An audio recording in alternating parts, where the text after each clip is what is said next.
जय हो श्री कृष्ण भगवान। कई बार ऐसा होता है कि संस्कृत के गूढ़ श्लोकों का अर्थ हमारी समझ में नहीं आता, इसीलिए मैंने हिंदी में अनुवाद करके कहा है। आज मैं 9वें अध्याय का पाठ आपको सुनाऊंगी, प्रेम पूर्वक सुनिए। श्री कृष्ण भगवान बोले, तुझ दोष दृष्टि रहित भक्त के लिए इस परम गोपनीय विज्ञान सित ज्ञान को पुनः भलीभांति कहूँगा, जिसको जानकर तू दुख रूप संसार से मुक्त हो जाएगा। वह विज्ञान सित ज्ञान सब विद्याओं का राजा, सब गोपनीयों का राजा, अति पवित्र, अति उत्तम, प्रत्यक्ष फल वाला, धर्म युक्त साधन करने में बड़ा सुगम और अविनाशी है। श्री कृष्ण भगवान कहते हैं, हे परंतप, इस उपयुक्त धर्म में श्रद्धा रहित पुरुष मुझको ना प्राप्त होकर मृत्यु रूप संसार सागर में भ्रमण करते रहते हैं।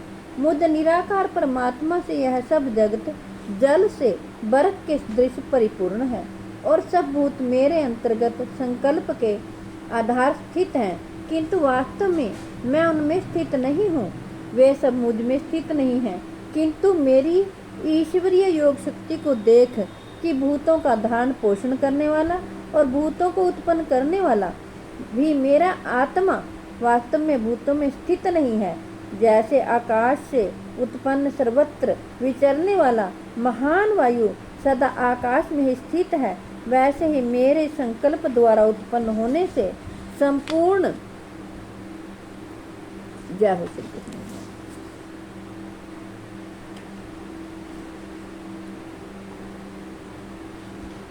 भूत मुझ में स्थित हैं, ऐसा जान। श्री कृष्ण भगवान कहते हैं, अर्जुन, कल्पों के अंत में सब भूत मेरी प्रकृति को प्राप्त होते हैं, अर्थात प्रकृति में लीन होते हैं, और कल्पों के आदि में उनको मैं फिर रचता हूँ। अपनी प्रकृति को अंगीकार करके स्वभाव के बल से परतंत्र हुए संपूर्ण भूत समुदाय को बार बार उनके कर्मों के अनुसार रचता हूँ।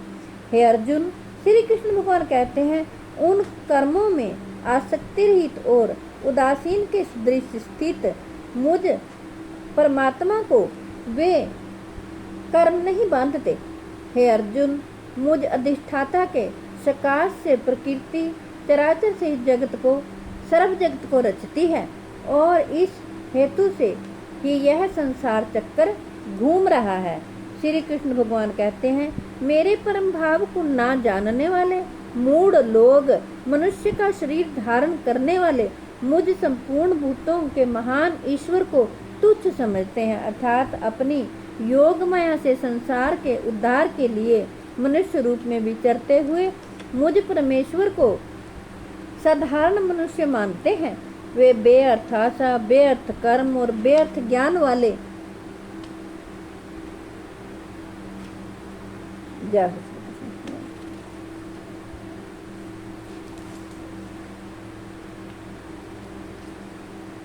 विक्षिप्त चित्त अज्ञानी जन राक्षसी, आसुरी और मोहनी प्रकृति को ही धारण किए रहते हैं। श्री कृष्ण भगवान कहते हैं, परंतु हे कुंती पुत्र, दैवी प्रकृति के आश्रित महात्मा जन मुझको सब भूतों का सनातन कारण और नाश रहित अक्षर स्वरूप जानकर अनन्य मन से युक्त होकर निरंतर मुझे भजते हैं। वे दृढ़ निश्चय वाले भक्त जन निरंतर मेरे नाम और गुणों का कीर्तन करते हुए तथा मेरी प्राप्ति के लिए यत्न करते हुए और मुझको बार बार प्रणाम करते हुए सदा मेरे ध्यान में युक्त होकर अनन्य प्रेम से मेरी उपासना करते हैं। दूसरे ज्ञान योगी श्री कृष्ण भगवान कहते हैं, मुझ निर्गुण निराकार ब्रह्म का ज्ञान यज्ञ के द्वारा अभिन्न भाव से पूजन करते हुए भी मेरी उपासना करते हैं, और दूसरे मनुष्य बहुत प्रकार से स्थित मुझ विराट स्वरूप परमेश्वर की पृथक भाव से उपासना करते हैं। क्योंकि श्री कृष्ण भगवान कहते हैं, कृतु मैं हूँ, यज्ञ मैं हूँ, स्वधा मैं हूँ, औषधि मैं हूँ, मंत्र मैं हूँ, नृत्य मैं हूँ, अग्नि मैं हूँ, और हवन रूप क्रिया भी मैं ही हूँ। इस संपूर्ण जगत का धाता अर्थात धारण करने वाला एवं कर्मों के फल को देने वाला पिता माता पिता में है। जानने योग्य पवित्र ओंकार तथा ऋग्वेद, सामवेद और यजुर्वेद भी मैं ही हूँ। श्री कृष्ण भगवान कहते हैं, प्राप्त होने योग्य परम धाम, भरण पोषण करने वाला, सबका स्वामी, शुभ अशुभ का देखने वाला, सबका वास स्थान, शरण लेने योग्य, प्रत्युपकार न चाहकर हित करने वाला, सबकी उत्पत्ति प्रलय का हेतु, स्थिति का आधार, निधान और अविनाशी कारण भी मैं ही हूँ। श्री कृष्ण भगवान कहते हैं, मैं ही सूर्य रूप से तपता हूँ, वर्षा का आकर्षण करता हूँ और उसे बरसाता हूँ।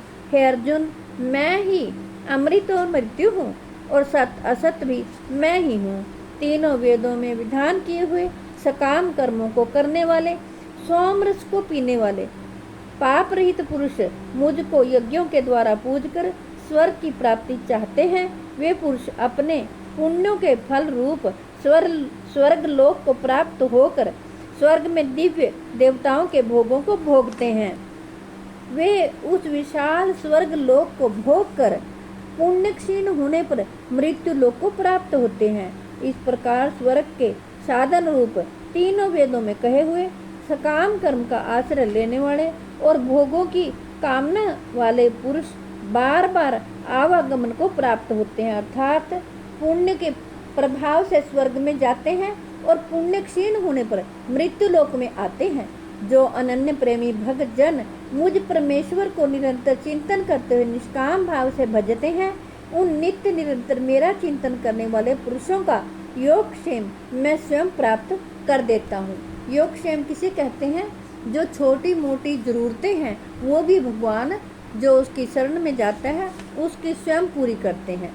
हे अर्जुन, यद्यपि श्रद्धा से युक्त जो सकाम भक्त दूसरे देवताओं को पूजते हैं वे भी मुझको ही पूजते हैं, किंतु उनका वह पूजन अविधि पूर्वक अर्थात अज्ञान पूर्वक है, क्योंकि संपूर्ण यज्ञों का भोक्ता और स्वामी भी मैं ही हूँ। बहुत से परंतु मुझ परमेश्वर को तत्व से नहीं जानते, इसी से गिरते हैं अर्थात पुनर्जन्म को प्राप्त होते हैं। श्री कृष्ण भगवान कहते हैं, देवताओं को पूजने वाले देवताओं को प्राप्त होते हैं, पितरों को पूजने वाले पितरों को प्राप्त होते हैं, भूतों को पूजने वाले भूतों को प्राप्त होते हैं और मेरा पूजन करने वाले भक्त मुझको ही प्राप्त होते हैं। इसलिए मेरे भक्त का पुनर्जन्म नहीं होता। जो कोई भक्त, श्री कृष्ण भगवान कहते हैं, प्रेम से मेरे लिए पत्र पुष्प फल जल आदि अर्पण करता है, उस शुद्ध बुद्धि निष्काम प्रेमी भक्त का प्रेम पूर्वक अर्पण किया हुआ वह पत्र पुष्प आदि में सगुण रूप से प्रकट होकर प्रीति सहित खाता हूँ। श्री कृष्ण भगवान कहते हैं, अर्जुन, जो तू कर्म करता है, जो खाता है, जो हवन करता है, जो दान देता है और जो तप करता है, वह सब मेरे अर्पण कर दे। इस प्रकार जिससे समस्त कर्म मुझ भगवान के अर्पण होते हैं, ऐसे संन्यास योग से युक्त चित्त वाला तो शुभ अशुभ फल रूप कर्म बंधन से मुक्त हो जाएगा और उनसे मुक्त होकर मुझको ही प्राप्त होगा। श्री कृष्ण भगवान कहते हैं, मैं सब भूतों में समभाव से व्यापक हूँ, ना कोई मेरा अप्रिय है और न प्रिय है, परंतु जो भक्त मुझको प्रेम से भजते हैं वे मुझ में हैं और मैं भी उनमें प्रत्यक्ष प्रकट हूँ। यदि कोई अतिशय दुराचारी भी अनन्य भाव से मेरा भक्त होकर मुझको भजता है, वह साधु ही मानने योग्य है, क्योंकि वह यथार्थ निश्चय वाला है, अर्थात उसने भली भांति निश्चय कर लिया है कि परमेश्वर के भजन के समान अन्य कुछ भी नहीं है। श्री कृष्ण भगवान कहते हैं, वह शीघ्र ही धर्मात्मा हो जाता है और सदा रहने वाली परम शांति को प्राप्त होता है। हे अर्जुन, तू निश्चय पूर्वक सत्य जान कि मेरा भक्त नष्ट नहीं होता। श्री कृष्ण भगवान कहते हैं, हे अर्जुन, स्त्री वैश्य शूद्र तथा पाप योनि चंडाल आदि जो कोई भी हो, वे भी मेरे शरण होकर परम गति को ही प्राप्त होते हैं। फिर इसमें कहना ही क्या है।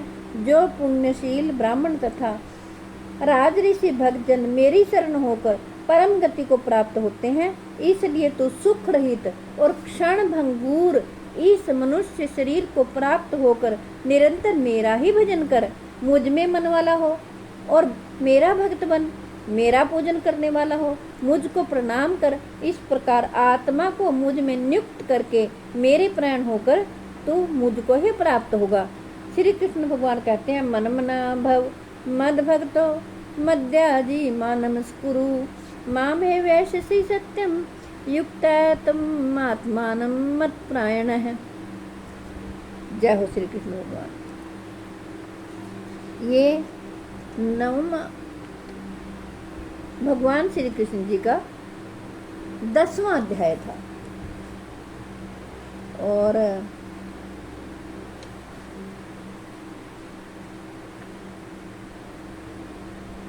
जय हो श्री कृष्ण भगवान की। 11वां अध्याय भगवान श्री कृष्ण जी का दर्शन है। वो प्रभु का मुख है, मुखड़ा है, क्योंकि उसमें प्रभु ने सभी अपने दर्शन अर्जुन को दिखाए थे।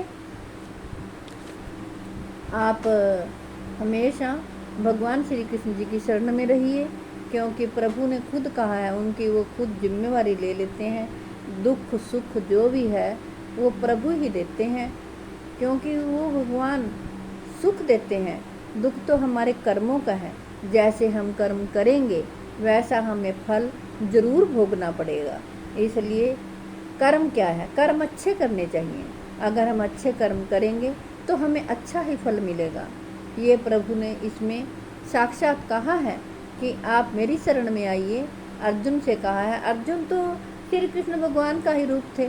भगवान श्री कृष्ण जी हमें समझा रहे हैं कि आप मेरी शरण में आ जाइए, मैं आपको सभी रोगों से, सभी दुखों से मुक्ति दे दूंगा।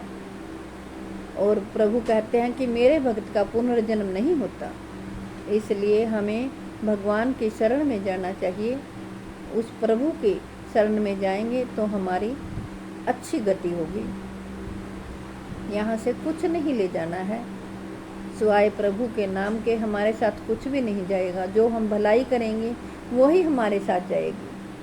हमें अहंकार में नहीं आना चाहिए, प्रभु की शरण में रहना चाहिए। जय हो श्री कृष्ण भगवान की। मिलती हूँ अगली वीडियो में। राधे राधे।